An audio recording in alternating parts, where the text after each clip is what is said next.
anos e nos últimos 22 anos, uma comunidade lá na Baixada Fluminense, comunidade evangélica de Mesquita, né? Temos uma igreja lá querida, que recebemos já o Thiago lá ministrando para nós, foi um tempo bom. O Thiago esteve conosco o domingo todo praticamente, né? Junto com a Ágata, junto com o Guilherme e com a Aninha. Ele ministrou para nós. Depois nós temos uma célula, um pequeno grupo nosso, pastoral, que são 5 casais de pastores que eu e Patrícia discipulamos na nossa comunidade, gente que caminha junto há muito tempo, nessa relação de parceria, e nós ficamos juntos lá uma tarde toda, foi um tempo muito agradável realmente, e um prazer estar com vocês, conhecendo também mais essa parte da família de Deus, né? Amor, você quer falar alguma coisa, amor? Quer dar uma luz, tranquilo? E a gente está... E a gente tem muito prazer de estar aqui, né? Hoje foi nosso culto lá pela manhã e corremos para cá para almoçar uma massa deliciosa que o Thiago fez. Ele falou que ele que fez. Foi ele que fez mesmo? Foi você que fez? A massa. Foi ele ou foi você que fez aquela parte? Então, confirmado. Ih, rapaz, tu tá achando o quê, cara? Achei que ia pegar de casaco, mas eu tô dizendo. Uma massa deliciosa com a família e passamos uma tarde muito boa juntos, de conversa, de bate-papo e de comunhão. Então, é um prazer estar aqui. Também o Lucas é um querido nosso, a gente conhece o Lucas antes dele existir, na verdade. Conheci na barriga da mãe dele ainda, né? Núbia, mãe do Lucas, é uma amiga querida nossa. Na verdade, a mãe do Lucas eu conheci no começo do seminário, lá em 1986, quando eu comecei a fazer teologia. Conheci a Núbia lá, uma amizade bem antiga também. E o pai dele, o César, outro amigo muito precioso para nós também. O Thiago me falou da proposta dos irmãos aqui, de estar estudando o livro de Eclesiastes, né, nesse período, não sei se é esse mês. É nessa semana, ele está nos 3 livros de sabedoria. Isso. E a encenação agora que há pouco tempo o Guilherme e o Lucas fizeram, um retrato que a gente quer compartilhar com vocês aqui hoje, na verdade. Antes de ler o texto especificamente, que a gente vai compartilhar, Eclesiastes, eu vi algumas reflexões que o Thiago mandou para mim, que compartilhou com vocês também nos grupos aí, né? Sabe que é um livro de crise dele, né? Salomão foi um homem que conquistou tudo que um ser humano pode querer na vida, né? Ele foi um homem muito rico, muito poderoso, de muitos amores, muitas paixões, aliás, né? Que amor, de fato, é diferente de paixões, mas de muitas paixões, de muita satisfação da sua carne, dos seus prazeres, né? Da sua luxúria. Mas também um homem de muita sabedoria, de muito conhecimento. Porém, no final da vida, ele enfrenta uma crise de sentido de vida, né? A história de Salomão começa um pouco tensa, porque, na verdade, a mãe de Salomão, Batseba, né, uma mulher casada com um comandante do exército de Israel chamado Urias, essa mulher, na verdade, ela foi abusada, né? Porque o rei Davi, como rei, ele podia ter a mulher que ele quisesse, não no princípio da palavra, mas na tradição daqueles tempos, os reis tinham total tirania para conquistar a mulher que quisesse. E um dia Davi está lá cansado, já cansado das batalhas, quando ele disse que essa mulher era uma mulher muito bonita, estava tomando banho e Davi a viu nua e a desejou e disse que mandou buscá-la. Então não é que Davi teve uma paixão, uma atração por Batseba, ela correspondeu. Ela foi trazida porque o rei quis que ela viesse. E ele tem relações com ela, nasce uma criança, essa criança adoece e morre. E depois disso, Davi assume de fato Batseba como sua mulher, depois que Urias, o marido de Batseba, morre. E depois dessa perda do primeiro bebê, Deus dá a eles um filho realmente que é Salomão. Ele nasce num contexto bem tenso, né? E ele não é o filho mais velho de Davi, não era o primogênito. E na cultura daquele tempo, o primogênito é aquele que assume o trono no lugar do pai. Mas Davi, antes de morrer, outorga a Salomão o reino de Israel. E como eu falei, esse rapaz começa uma história complexa, vindo de uma mulher que foi abusada anteriormente, acolhida depois. A gente não sabe em que circunstância essa criança nasceu. A gente sabe o quanto que a vida intrauterina é vida, né? Eu e Patrícia também trabalhamos fora do ministério como psicólogos também, sabemos que a vida no ventre é uma vida muito séria. Então, eu não sei como foi a gestação de Batseba com Salomão. Ela primeiro teve um filho fruto de um abuso, né? E esse filho morre. Então, não sei como é que foi essa gestação, o que Salomão já carregava de crise, como muitos nós carregamos nossas crises antes mesmo de nascer. Mas o certo é que a vida foi boa para Salomão. Ele conquistou tudo, mas o próprio texto sagrado diz que pelas muitas mulheres com que ele se envolveu, ele se perdeu também. Então, ele escreve um livro de Cantares, um amor lindo, que é apontado para o amor de Cristo com a igreja, ele escreve provérbios, cheio de princípios, que dá... Até estava tendo um papo um dia com o Tiago sobre isso, você lê provérbios, você pensa, tudo aquilo que se cumprir, a vida é plena. São 31 capítulos, mas a gente sabe que a vida não é tão linear assim, às vezes você cumpre tudo e não acontece do jeito que você espera. Então, somado a isso tudo, o livro de Salomão é um livro de crise, um livro de Eclesiastes. É um livro onde há muitas perguntas, né? Ele faz muitas perguntas sobre o sentido da vida, como foi dito aqui, como se fosse uma fumaça, ou como uma bola de sabão, como colocar aqui, uma bola de sabão que é frágil e facilmente se dissipa. Na verdade, a crise de Salomão é qual o sentido da vida, qual o propósito da vida. Esse livro é escrito todo em cima disso. Ele questiona muita coisa, o sentido da riqueza, o sentido dos relacionamentos, o sentido do trabalho. Tudo está em crise. Até que ele, do meio dessas crises todas, Salomão faz uma coisa que a maioria dos filósofos não faz. Eu acho que nenhum faz. Porque o livro parece uma questão filosófica, porque ele levanta crises. E a gente vive num mundo de muitas crises. A gente costuma dizer que o ser humano não estava pronto para isso aqui, para a internet, né? Ela é poderosa demais e a geração aí do Lucas, os mais jovens, do Guilherme, sofrem o conflito de o tempo inteiro ser invadidos por muitos pensamentos. A gente acorda o tempo todo pensando, né? O que é me fala a memória agora, um filósofo sul-coreano, escreveu um livro que está muito conhecido agora, que é a Filosofia do Cansaço. A gente está vendo uma época onde tudo é muito cansaço, porque é um cansaço mental, é ocupação o tempo inteiro, você acorda pensando. E as coisas não têm resposta, porque hoje, inclusive, uma das máximas desse nosso tempo, saindo um pouco de Salomão vindo para aqui, esse tempo que é chamado de tempo de pós-modernidade, é que nada precisa ter uma conclusão. Nada se conclui. São vários gaps abertos, várias lacunas abertas sem fechamento. Você abre um parênteses, nunca fecha parênteses. Mas o livro é Sociedade do Cansaço, quem quiser procurar depois. Então ele vai abrindo parênteses sem fechar parênteses.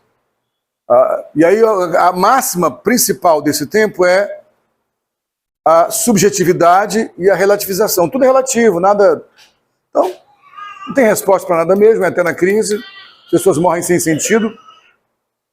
Teve um cara que influenciou muito o século XX, né? um filósofo também, um dos responsáveis pelo nascimento da psicologia também, do fortalecimento, perdão, que foi Jean-Paul Sartre, e ele dizia que a vida não tem sentido mesmo.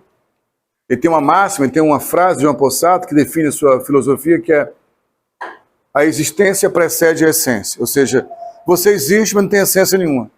Essência é propósito. Ele fala, você existe porque existe. Ele diz, por exemplo, se fosse hoje, ele ia falar, um celular tem essência, tem um propósito. Ele foi criado com um propósito, até sem tantos propósitos, só para falar para o telefone não é mais, né? Mas para você ver vídeo, para você se comunicar. Uma caneta tem um propósito de escrever. Qual o propósito do ser humano? Então, João Paul Sartre falava, não tem propósito, porque a existência precede a essência. Há uma existência sem essência. É o que ele diz. Mas há um contraponto nessa linha, uma pessoa que eu admiro, um autor que eu admiro muito, chamado Viktor Frankl, que tem um livro chamado Em Busca de Sentido, que ele fala exatamente o contrário. Que o sentido da vida está no propósito. E que eu preciso entender que propósito é esse. Então, toda a questão de Salomão, escrita aí há 3.000 anos atrás, é a mesma questão de hoje. Qual o sentido da vida, qual o propósito da vida? E aí, por não ter propósito, por não ter sentido, se vive de qualquer forma. Então pode ser sexo, drogas, pode ser religião, pode ser dinheiro, fama. A fama hoje está pulverizada, não pertence mais só aos globais. Alguém pode lançar um vídeo engraçado na internet e virar famoso de repente, que são os novos influencers. Então, o que vai suprir o sentido dessa vida? Bem, diferente então de quem discute sem chegar a conclusão nenhuma, a Bíblia é um livro de conclusões. Ela não tem medo de subjetivar. Por isso, Eclesiastes é um livro muito subjetivo. O livro de Jó é um livro que tem muita subjetividade, mas traz conclusões. Porque há questões que são objetivas. E acho que um dos equívocos da igreja nesse século é ter entrado na mesma área. Não temos resposta para mais nada. Tudo é solto. Mas Salomão, depois de toda a discussão, ele encerra com a conclusão. E na minha breve reflexão é disso que eu quero falar. Aqui no capítulo 12 de Eclesiastes, começando no versículo 12, mas eu quero ler apenas a parte B do versículo 12, até o final do capítulo. Eclesiastes 12, versículo 12 em diante, na segunda parte do versículo 12. Vou ler na NVI, Nova Versão Internacional. Não há limite para a produção de livros, e estudar demais deixa exausto o corpo. Agora que já se ouviu tudo, aqui está a conclusão. Tema a Deus e obedeça aos seus mandamentos, porque isso é o essencial para o homem. Em outras versões, isso é o dever de todo homem, mas eu gosto dessa expressão, o essencial para o homem. Pois Deus trará a julgamento tudo que foi feito, inclusive tudo que está escondido, seja bom ou seja mal. Então, toda a discussão de Eclesiastes não é jogada ao vento para gerar apenas crises existenciais. É para desaguar numa conclusão. E a conclusão está aqui. Ele afirma que não há limite para a produção de livros e estudar demais deixa exausto o corpo. Quando eu falei da sociedade do cansaço, é disso que a gente está falando. Há uma exaustão mental de tanta informação. Então, a gente vive com a juventude e a culpa não é de vocês, jovens. Está aí, foi entregue. Vocês já nasceram, quem nasceu já no pós-internet, já nasceu invadido por um monte de informações. E essas informações que vêm aos milhares, desde cedo, você já acorda com o WhatsApp tocando, com o Twitter tocando, com o Instagram tocando, com o Facebook, o que quer que seja, com tanta informação e nada se fecha. Aí o que acontece? É um oceano de informações, porém com apenas 2 centímetros de profundidade. Não dá para aprofundar em nada. Não é porque vocês não queiram, porque não dá, é informação demais. E eu temo, repito, que nós como igreja, talvez tenhamos entrado na mesma dança. Oferecer às pessoas apenas uma filosofia, um barato. Na verdade, nós cremos que há um propósito eterno para todo homem e toda mulher. E a conclusão dessa busca é: tema a Deus, obedeça aos seus mandamentos, porque isso é o essencial para todo homem. Então, o essencial, a essência para o homem, está aqui. Estou sendo bem objetivo, irmãos. Não tem a ver com religião. Tem a ver com Deus, Criador dos céus e da terra, o nosso Pai. Nós somos criados nele. A essência do homem está nele. Então hoje é uma busca, hoje o que mais se ouve falar, você precisa encontrar-se com o seu self, né? Encontrar-se consigo mesmo. Você precisa encontrar a sua identidade e se valorizar. Mas não há identidade, não há self para o ser humano fora dele. Ponto. Talvez não seja uma mensagem muito palatável para os dias de hoje, nem muito simpática, mas a verdade é que não há vida fora do Senhor. Que Ele nos gerou para isso. Ele nos criou com essa conexão direta com Ele. Então, entender isso é entender o sentido da vida, gente. Eu vim dele e minha essência está nele. Isso é a nossa essência. Aquilo que o autor Viktor Frankl disse que falou, que a essência do homem está no seu propósito. Essência é espírito. É o que dá sentido. Por isso, nós, porque perdemos a nossa essência, estamos gastando energia para suprir necessidades que não são essenciais. Ora do corpo, dos apetites, dos instintos, dos sentidos, ora da alma, das paixões, das emoções. E essas necessidades são insaciáveis. Agora, essas estruturas, o corpo e a alma, são parte de que nós somos, mas não são nossa essência.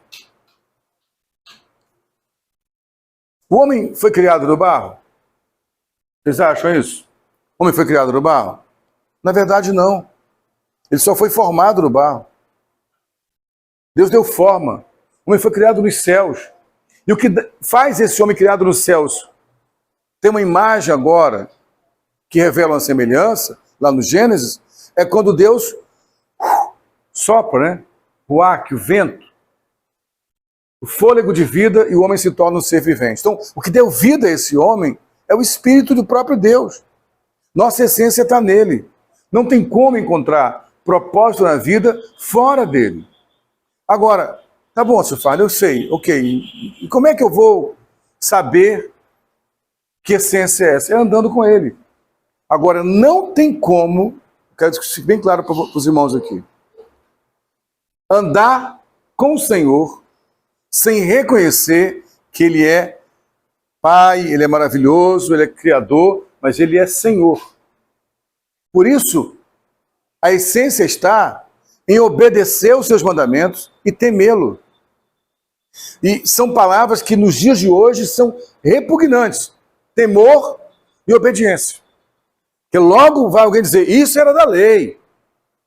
Agora estamos na graça. Eu não preciso mais ter medo, nem preciso mais obedecer. Eu intencionalmente falei ter medo e não temor, porque temor também passa por uma espécie de medo. Não é o medo que paralisa, que me deixa traumatizado, mas tem uma palavra temor no original, por mais que você tenha fugido dela, vai estar incluído o medo. O medo de respeito, de honra, de consciência de quem ele é. E onde é que a igreja se perdeu na sua essência? Quando, por exemplo, parou com o temor. Há uma ideia, igual Jesus, por exemplo, que é o Deus feito carne, a revelação do Pai para nós. Mas é Deus.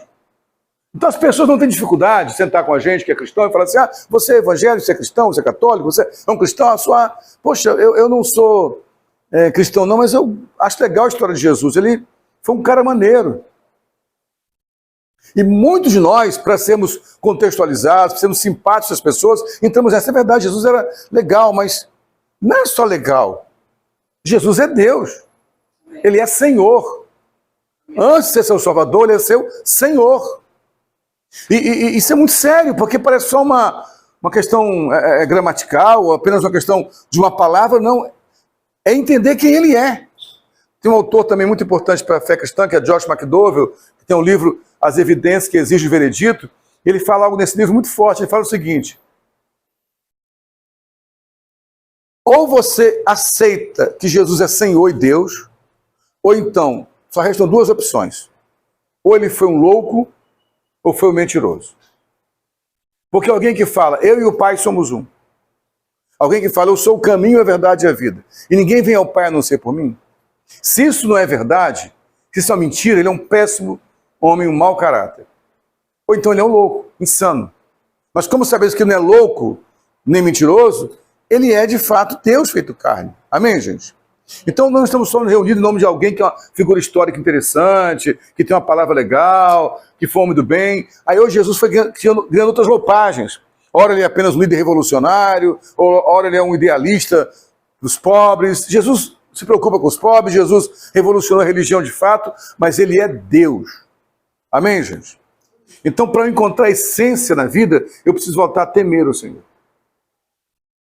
A saber que eu estou diante de um Deus que me ama incondicionalmente, mas com apenas um olhar pode me destruir. E parece que a gente foi, com o passar do tempo, tirando esse termo das nossas pregações. Não há mais temor. Então eu posso ver como eu bem entendo. Eu não vou conhecer o Senhor dessa forma, porque Ele é santo. E na minha relação com Ele, eu vou viver santidade. Como já explicamos várias vezes na nossa igreja, eu não me santifico para ganhar salvação, não é isso não. Eu me santifico porque ao me encontrar com Ele, minha única opção é me santificar para que outros conheçam Ele através de mim. Então tem que haver temor. Tem que haver consciência de um Deus que pode me destruir com apenas um olhar, mas que decidiu me amar incondicionalmente. Vocês não entendem isso? Esse é o conceito da graça. É um Deus capaz de me destruir com apenas um olhar, mas decidiu me amar incondicionalmente. Eu tenho que temer, e ao temer, obedecer os seus mandamentos. E esse é outro equívoco que uma pregação mais moderna tem tentado arrancar das pessoas. A ideia de que obediência a mandamentos do Senhor é coisa do passado, do Antigo Testamento. Não é verdade. Como já sabemos, Jesus não veio abolir a lei. Alguns até dizem, não, inclusive Jesus veio para acabar com a lei. Ele não veio acabar, ele veio cumprir a lei. Ele veio dar um sentido mais profundo à lei. Ele veio acelerar a clareza do que a lei é maior do que aquilo. Como você, quando ministrou para a gente lá, lembrou disso, né? Isso que ele falava, a lei diz, não adulterarás, se você se deitar com a mulher que é a tua esposa, você cometeu adultério com ela. Eu digo o contrário, se você no teu coração desejar uma mulher que é a tua esposa, você já adulterou com ela. Ou seja, irmãos queridos, há princípios eternos na palavra que devem ser obedecidos. E não é porque Deus tem um capricho de nos maltratar, é porque ao temer o Senhor e obedecer os seus mandamentos, eu encontro sentido na vida. Porque eu garanto a todos nós aqui que não há mandamentos de Deus que foram criados só por capricho, para nos torturar. Se o mundo vivesse, é lógico, os princípios da palavra, você concorda comigo que teríamos um mundo muito melhor? Se de fato ninguém traísse suas esposas, se de fato ninguém assassinasse, se de fato ninguém roubasse o que é do outro, ou pelo contrário, em vez de roubar agora, trabalhar e abençoar os outros, se de fato os pais fossem responsáveis pelos seus filhos, se de fato as mulheres fossem tratadas com dignidade, como a Bíblia diz, se de fato todos honrassem seus compromissos, se a nossa palavra fosse apenas sim ou não fosse dúbia, enfim, todos os mandamentos contidos na palavra de Deus têm a ver com esse mundo conhecer quem o Pai é. Então, meus amados irmãos, essa é a conclusão. Tema a Deus e obedeça os seus mandamentos. E evidentemente, eu quero que você fique claro quanto a isso, que viver uma vida de temor do Senhor e de obediência dos seus mandamentos não quer dizer de forma alguma que as minhas crises existenciais vão acabar.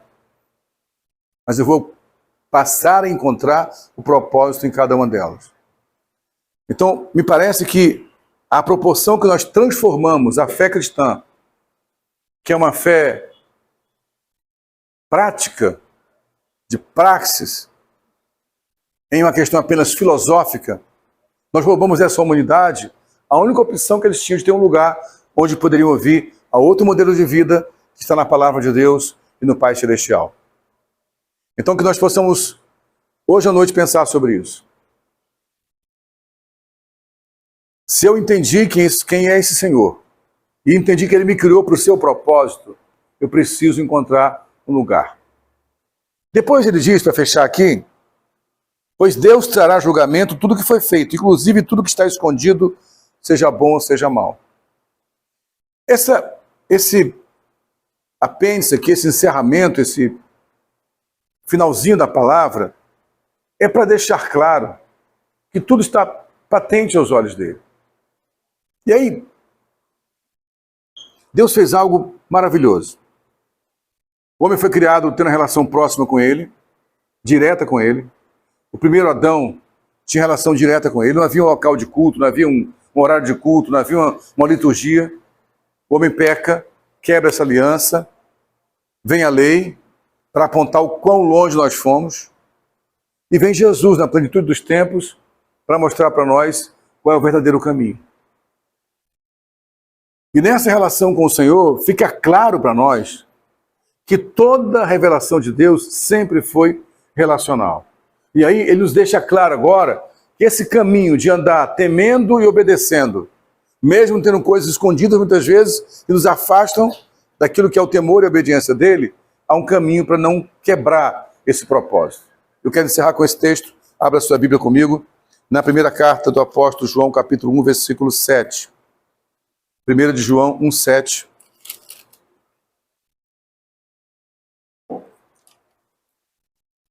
Até aqui tudo bem, gente? Amém? Amém. A conclusão é essa, diz então Salomão, que é temer ao Senhor e obedecer aos seus mandamentos, porque isso é essencial para a vida. E está claro que muitas vezes as coisas escondidas e ocultas que vivemos, que nos afastam do temor e da obediência ao Senhor, roubam de nós nossa essência. Você está entendendo a proposta aqui? Se há uma essência que é obedecer ao Senhor e temer ao Senhor, e se eu vivo a vida com coisas ocultas que me afastam desse temor e obediência, eu estou perdendo a minha essência. E aí eu vou ter crises, eu vou sofrer sempre. E Deus quer que você tenha paz nisso. Então, primeira carta de João, capítulo 1, versículo 7, está assim: se porém andarmos na luz, como ele na luz está, temos comunhão uns com os outros. E o sangue de Jesus, seu Filho, nos purifica de todo pecado. Deus estabeleceu um modelo para que possamos viver o temor e a obediência dele. É a relação. Por isso até as coisas ocultas serão reveladas. Mas porque elas não precisam ser guardadas para serem reveladas na eternidade, ele nos dá um caminho aqui agora. Qual o caminho? Se andarmos na luz, como ele está na luz, temos comunhão uns com os outros, e o sangue de Jesus Cristo, seu Filho, nos purifica de todo pecado. Iremos pecar várias vezes, mesmo temendo e obedecendo ao Senhor. Como é que eu posso vencer isso para não ficar escondendo coisas que me firam, me machuquem e me tirem dessa essência? É a comunhão. O final do versículo 7 de 1 João, capítulo 1, todos gostam. O sangue de Jesus, seu Filho, nos purifica de todo pecado. Essa expressão, o sangue de Jesus purifica de todo pecado, inspirou vários plásticos no passado, lembra? De carro, antigamente, o sangue de Jesus tem poder. É uma frase forte, a pessoa até gosta de clamar para expulsar até demônio, nem é essa a ideia. Mas, na verdade, esse sangue purifica, mas você percebe que é um processo? Esse sangue purifica se eu estiver em comunhão. Eu só consigo estar em comunhão se eu estiver na luz, na verdade. Com toda a revelação de quem Deus é, todo ambiente onde o temor e a obediência vai ser trabalhado para que nada fique escondido, é a comunhão, é a relação. Agora, o sangue purifica, não quer dizer que eu vou pegar uma roupa branca, por exemplo, colocar na máquina de lavar, cheia de sangue, vai ficar mais branca, vai ficar vermelha. Ele não está falando de purificar um tecido, ele está usando a linguagem do corpo. É o que o sangue faz no nosso corpo, não é verdade? Então, se eu me desconecto do corpo, não há purificação. Se você pegar um martelo e for dar uma martelada no prego na parede, e você colocar aquele aparelho de verificar a pressão arterial, apertar muito no teu pulso aqui, e você bater na parede, você vai sentir uma dor insuportável nessa hora. Todo esforço que fazemos libera toxinas, radicais livres, que causam dor. E por que eu não sinto dor sempre? Porque o papel do sangue é levar oxigênio ao nosso organismo, levar as impurezas e purificando se não sente dor. Quando você impede a passagem do sangue, ou reduz a passagem do sangue, a dor vem. Então não tem como o sangue me purificar se eu estiver desconectado. E a única forma de estar conectado é andando na luz. Deus cria nesse ambiente aqui na família Rio, um ambiente não de quem vai julgar um ao outro, mas quem vai de fato cuidar um do outro. Para que eu possa andar na luz e dizer, olha, eu estou tentando temer o Senhor, mas não estou conseguindo obedecê-lo. Mas eu não quero guardar para que eu me seja surpreendido nos últimos dias. Eu quero trazer isso aqui agora. Para que a proporção que um ilumine o outro, desconecte um com o outro, o sangue purifique esse corpo. Amém? E assim o mundo vai olhar para esse corpo aqui e dizer, há alguém diferente ali, que vive princípios diferentes que o mundo oferece. E talvez essas pessoas também possam encontrar em nós o sentido e a essência da vida. Amém, irmãos? Feche seus olhos, cubra sua cabeça e vamos falar com Deus. Pai, muito obrigado por esse tempo juntos com meus irmãos aqui, Senhor. Senhor, nós sabemos que vivemos em um mundo cheio de confusões, de informações equivocadas, desencontradas, de filosofias, Senhor, que são terrenas, de sabedoria, como diz tua própria palavra, que é mundana, que é diabólica, que não traz de fato o sentido da vida, Senhor. Ó Pai, nós queremos nessa hora pedir que o Senhor traga ao coração de cada irmão e irmã aqui nessa noite a consciência de que o sentido da vida, a essência da vida está no Senhor. E a única forma de conhecer isso é temendo ao Senhor, sabendo que o Senhor é Senhor, e obedecendo aos teus mandamentos, porque o temor do Senhor é o princípio de toda a sabedoria, e os teus mandamentos são o que dão de fato sentido à vida. E quando percebermos que na jornada estamos nos perdendo disso, que tenhamos um ambiente de luz, onde um pode comunicar ao outro as suas dores, e na comunhão dos irmãos, o teu sangue nos purifique de todo pecado. É por isso que oramos e cremos, Pai, em nome de Jesus. Amém? Deus abençoe. Muito obrigado, meus irmãos. Você fica aqui? Fico.